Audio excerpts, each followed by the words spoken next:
Hello hi friends, welcome back to our channel. ఈరోజు మనము ఉల్లిగడ్డ కోడిగుడ్డు కారం చేసుకుందామండి.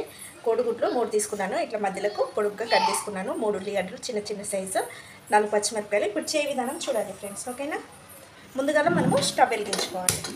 స్టవ్ వెలిగించుకొని ఒక ప్యాన్ పెట్టుకోవాలి. ప్యాన్ వేడయ్యాక 1 టేబుల్ స్పూన్ ఆయిల్ పోసుకోవాలండి. చూడండి, నూనె వేడయ్యాక ముందుగా మనము ఎగ్స్ను ఇలా బౌల్లో చేసుకోవాలి, ఓకేనా. ముందుగా ఎగ్స్ను ఫ్రై చేసుకోవాలి.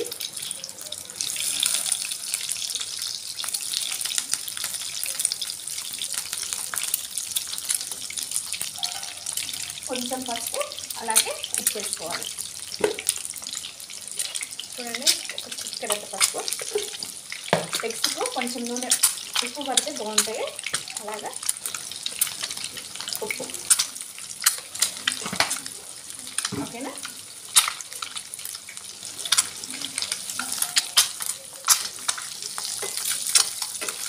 ఇలా వేసుకొని కొంచెం నిమ్మలంగా కలియాలి.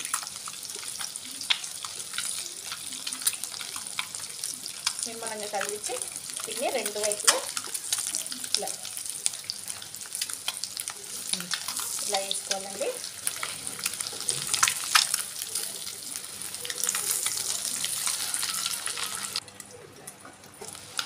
చూడండి, ఎగ్స్ పట్టుకు బాగా వేగినాయి కదా, ఇలా వేయించుకోవాలండి.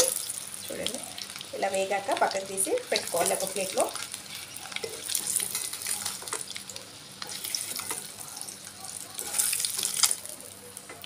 ఇలా పక్కన తీసి పెట్టుకున్నాక 1/2 టేబుల్ స్పూన్ జీలకర్ర వేసుకోవాలి. ఇదే ఆయిల్లో. మనకు ఆయిల్ అయితే కరెక్ట్ తీసుకున్నాము. ఒకటి సరిపోకపోతే కొంచెం ఆయిల్ వేసుకోండి. నాకైతే ఆయిల్ అయితే సరిపోతుంది.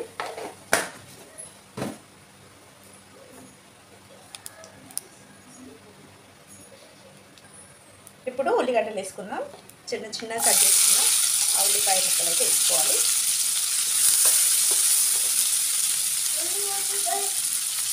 అలాగే పచ్చిమిరపకాయలు కూడా వేసుకోవాలి. వేసుకొని కలుపుకోవాలండి. ఇలా కలుపుకోవాలి. ఇలా కలుపుకొని ఉప్పు వేసుకుంటే మనకు ఉల్లిగడ్డలు అనేది జల్ది ఉడుకుతాయండి. జల్ది మెత్తపడితే మంచి టేస్ట్ కూడా వస్తుంది. రుచికి సరిపడా ఉప్పు వేసుకోవాలి. ఉప్పు వేసుకొని మూత పెట్టుకోవాలి. ఇప్పుడు మూత తీయాలని, మూత తీసి కలుపుకోవాలి. ఇలా కలుపుకున్నాక 1/2 టేబుల్ స్పూన్ అల్లం వెల్లుల్లి పేస్ట్ వేసుకోవాలండి, ఓకేనా. అల్లం వెల్లుల్లి పేస్ట్ వేసుకున్నాక ఒక 2 నిమిషాల పాటు మీడియం ఫ్లేమ్ మీద కలుపుతూ వేయించుకోవాలి, ఓకేనా. కలుపుతూ వేయించుకొని మూత పెట్టుకోవాలి. చూడండి, మనకు ఉల్లిగడ్డలు అయితే ఉడికినాయి. చూడండి, గోల్డెన్ బ్రౌన్లోకి ఇలా బాగా ఉడికితేనే మనకు కారం అనేది మంచి టేస్ట్ వస్తుంది. కొంచెం అంత పసుపు వేసుకుందాము, చిటికెడంతా. అప్పుడు చిటికెడ వేసినాం కదా, ఇప్పుడు చిటికెడ వేసుకొని కలుపుకోవాలి. ఇలా కలుపుకొని కారపొడి వేసుకోవాలండి, రుచికి సరిపడు. అంటే 1/2 టేబుల్ స్పూన్ మనం తీసుకున్న ఎగ్స్కి సరిపడు కారపొడి అయితే వేసుకుంటున్నా. వేసుకొని కలుపుకోవాలండి. ఇలా మసాలాను అయితే ఇలా రెడీ చేసుకోవాలి.